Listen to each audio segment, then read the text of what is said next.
자, 우리 아이가 중간고사에 72점을 맞았다. 기말고사를 어떻게 하지?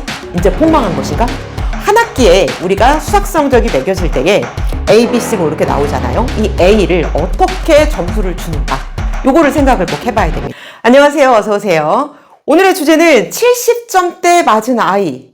이번 학기 A 맞을 수 있을까요? 이 얘기에 대해서 한번 짚어보도록 하겠습니다. 그리고 한 가지 더. 꾸역꾸역 해가지고서는 이번 중간고사를 다 맞긴 했어요. 뭐 하나 틀린 것도 괜찮죠. 네, 그래서 이번 중간고사를 잘 봤는데 기말고사를 100점을 맞기가 조금 불안해요. 왜냐하면 이번에 학교 시험이 조금 쉬운 것 같았거든요. 이렇게 좀 불안하신 어머님들, 우리 5월에 자녀들이 펑펑 놀고 있다면 그러면 어떻게 하는 것이 좋은 것인지 이것도 하나 말씀드리도록 하겠습니다. 자, 시작해볼까요? 지금은 5월이죠. 제가 지난 12월에도 영상을 올릴 때 이렇게 말씀을 드리면서 개념반 수업을 했었어요. 뭐냐면 1년에 2번에 그냥 훅 날아가 버리는 달이 있다. 버려지는 달이 있는데 그게 첫 번째가 12월이었고 두 번째가 지금 5월입니다. 왜냐하면 어영부영하면서 어른들도 그냥 놀아 이렇게 되고 학교에서도 노는 분위기 이렇게 간단 말이에요. 아이들은 시험이 끝나버리게 되는 거죠. 그러다 보니까는 5월이 그냥 펑펑 놀면서 지나가요. 우리 점검해 볼까요? 첫 번째, 중간고사를 잘 봤든 못 봤든 아이들이 일단 시험에서 해방이 돼서 지금 놀고 있습니다. 그쵸? 마음이 가볍죠? 이제는 열심히 공부했으니까 조금 풀어줘 이렇게 되고요. 두 번째는 합법적으로 놀아도 되는 날처럼 여겨지는 날이 너무 많아요. 빨간 날 5월 5일 그죠? 그 다음에 우리 5월 8일 어버이날, 그리고 스승의 날, 그리고 석가탄신일, 그리고 빨간 날이 뭐 언제나 있죠. 1년에 4번 정도의 빨간 날이 있습니다. 그렇다면 이 날을 다 합법적으로 놀아버리게 된다면 굉장히 많은 날이 날아가 버리게 되겠죠. 세 번째, 우리 아이들 학교에서 행사가 많습니다. 체육대회 있대요. 그쵸? 그 다음에 또 수학여행이 있대요. 그래? 그러면은 체험학습이다, 수학여행이다, 테마여행이다, 뭐 이름은 각양각색이지만 학교를 떠나서 뭔가 활동하는 시간들이 있습니다. 그러면 축제를 할 때 아이들이 어떻게 할까요? 준비하겠죠. 체육대회 할 때 어떻게 할까요? 미리 반대항으로 게임을 해보고 그 다음에 당일날에는 조금 집약적으로 우승을 가려내기 위한 경기만 벌어집니다. 아이들 뭐 밴드를 한대요. 동아리를 한대요. 그러면 모임이 잦고요. 그러면 여럿이 하기 때문에 공부하는데 아무래도 소홀해질 수밖에 없는 상황이에요. 그래서 이래저래 버려지는 시간이 많고 어른들도 그래 날씨도 좋아지는데 그러면서 이렇게 가정 모임 이런 것들 나들이 많습니다. 아이들이 그냥 버리는 5월이 되기에 딱 좋아요. 요때 정신을 딱 차려야 됩니다. 제가 5월 달에 개념반 수업을 하는 이유도 그냥 흘려버리는 시간을 아까워서 꽉 잡기 위한 그런 목적도 들어 있습니다. 자, 우리 아이가 중간고사에 72점을 맞았다. 이렇게 생각을 한번 해볼게요. A라고 할게요. A가 72점을 맞았는데 기말고사를 어떻게 하지? 이제 폭망한 것인가? 이거 말고도 또 수행평가도 있는데 그쵸, 이게 현실이에요. 그러면 한 학기에 우리가 수학 성적이 매겨질 때에 A, B, C 뭐 이렇게 나오잖아요. 이 A를 어떻게 점수를 주는가? 요거를 생각을 꼭 해봐야 됩니다. 중간고사, 기말고사, 수행평가 이 세 가지의 점수를 합산을 해서 90점 이상이 나오면 한 학기 성적이 A라고 체크가 되는 거예요. 그런데 72점을 맞은 이 A라는 학생, 기말고사 때 다 맞고 수행평가 다 맞으면 A 가능할까? 가능합니다. 요거를 말씀드리려면 우리 학교의 수행평가 비율 요거를 말을 안 할 수가 없어요. 교육부에서는 몇 % 정도 해라 이렇게 권고사항이 있습니다. 그런데 학교마다 다 달라요. 그러니까 아무리 교육부에서 교육청에서 몇 %라고 해도 내 아이의 학교가 수행평가 몇 % 반영 비율이 있는지 그것부터 체크를 꼭 하시기를 바랍니다. 만약에 30%가 수행평가다. 그러면 70%의 절반인 중간고사 35%, 기말고사 35%, 수행평가 30% 요렇게 됩니다. 그러면 100점을 맞아야 35점을 맞을 수 있는 거예요. 그러면 제가 계산을 쭉 해봤더니 기말고사 100점, 앞으로 수행평가 만점을 맞는다면 이 72점을 받은 A라는 학생은 A가 나올 수 있습니다. 71점 이상이면 나머지 시험을 잘 보면 A가 가능하더라고요. 그러니까 우리 자녀가 71점 이상의 점수를 받았다. 그러면 나머지에 목숨 걸고 열심히 해야겠죠. 그러면 A 충분합니다. 우리 학교는 수행평가가 20%이던데요. 그러면 중간고사 40, 기말고사 40 이렇게 점수가 들어가겠죠.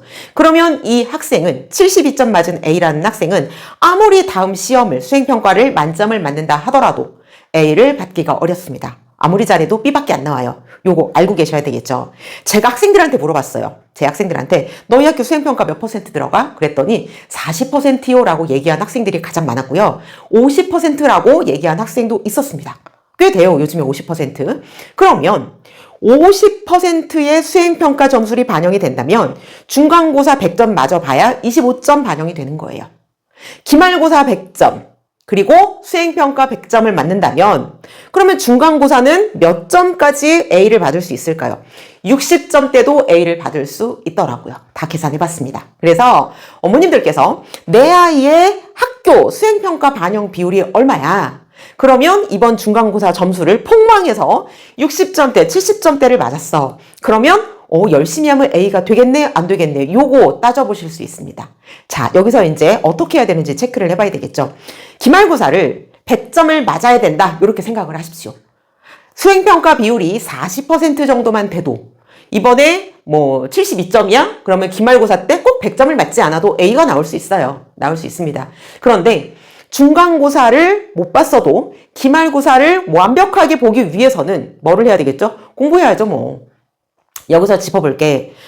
시험 보는 날 컨디션이 너무 안 좋았다거나 아니면 내가 실수로 답을 쫙 밀렸어가지고 내가 점수가 엄청나게 낮아졌다. 이런 아이들은 지금 실력 그대로 해도 기말고사 때 100점을 맞을 수가 있습니다. 고득점 맞을 수 있겠죠.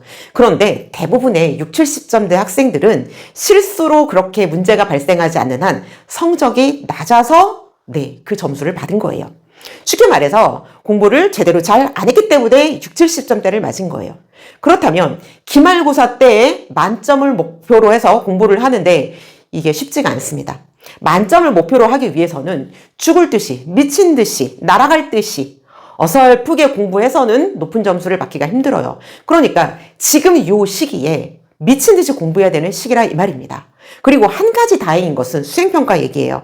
수행평가는 40%, 50%까지 비율을 많이 주고 있어요. 근데 이 수행평가가 한 번 보는 학교도 있고 두 번, 세 번 보는 학교도 있고요. 그 다음에 어떤 걸로 시험을 볼 것인지 어떤 걸로 평가를 할 것인지 이것은 전적으로 그 학교 수학 선생님의 소관이에요. 그러다 보니까 학교 선생님이 이렇게 해야지라고 하면은 그대로 따라갈 수밖에 없어요. 열심히 하면 되죠. 학교 선생님 성향과 문제 스타일, 그 다음에 학교 선생님이 원하는 것들을 아이들이 잘 파악을 해야 합니다. 다행인 것은 수행평가는 빵점 맞기가 더 어려워요. 제출을 안 하면 빵점 주겠지만 고득점을 맞기가 쉽습니다. 조금의 노력, 약간의 더 노력으로 인해서 충분히 만점 고득점을 차지할 수 있다는 거예요. 그러면 수행평가를 절대로 포기할 수 없죠.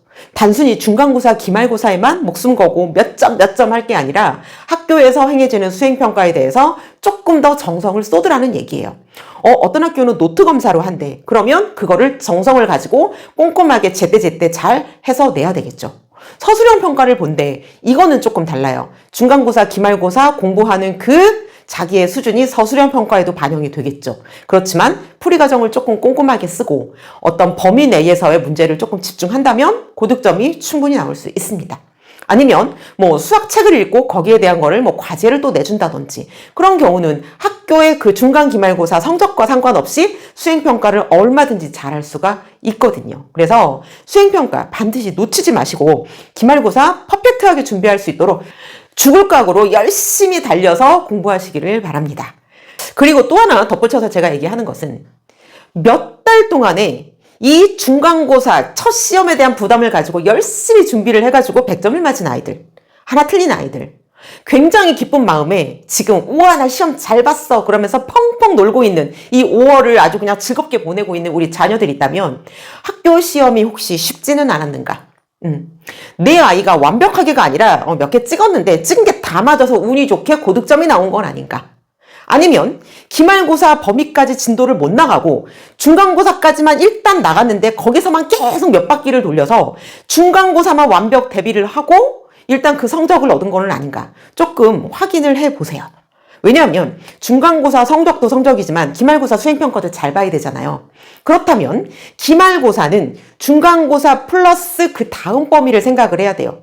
범위는 뒷부분이지만 앞에 부분의 그 내용을 모른다면 뒷부분을 매끄럽게 풀기가 어렵기 때문에 중간고사를 잘 봤으면 기말고사를 조금만 잘하면 잘 볼 수 있단 말이에요. 그런데 우리 아이가 놀고 있다. 그러면 조금 놀 때 아니야 지금 정신 차리자. 그래서 부모님이 아이들한테 설득도 하고 약간의 좀 강제성이 들어갈 필요도 있겠죠. 그래서 관리를 조금 해주세요. 그리고 수시로 보는 수행평가. 나 중간 잘 봤으니까는 수행 그거 조금 못 봐도 돼. 이게 아니라 항상 높은 점수를 잘 맞을 수 있도록. 그래야 1학기의 성적이 잘 나오고 1학기의 성적이 잘 나오면 여름방학을 잘 준비하게 됩니다. 많은 학생들이 중간고사 100점 맞았다고 펑펑 5월을 놀다가 기말고사의 성적이 뚝 떨어집니다. 그러면 왜 이러지? 그러다가 여름방학 때 이번 2학기 새롭게 해보리라 그래놓고 또 막 준비를 해요. 그러면 7월, 8월에 또 2학기의 중간고사를 준비하고 시험을 조금 잘 봅니다. 그 다음에 기말고사는 또 망쳐요. 그래서 중간 높고 기말 낮고 중간 높고 기말 낮고 전체적인 성적은 그냥 중간에 머무르는 이런 아이들 상당히 많거든요. 부모님들 우리 아이가 이렇게 되지 않도록 잘 관리해 주시고 체크해 주시기를 바랍니다. 아이가 스스로 못하면 부모님께서 조금 설명해 주셔야 돼요. 왜 그렇게 되는지 필요성을 인식시켜 주시고 우리 아이들 딱 뒤로 돌아봤는데 후회하지 않게 잘 관리해 주시길 바랍니다. 들어주셔서 감사하고요. 다음에도 또 좋은 영상으로 만나 뵙도록 하겠습니다. 고맙습니다.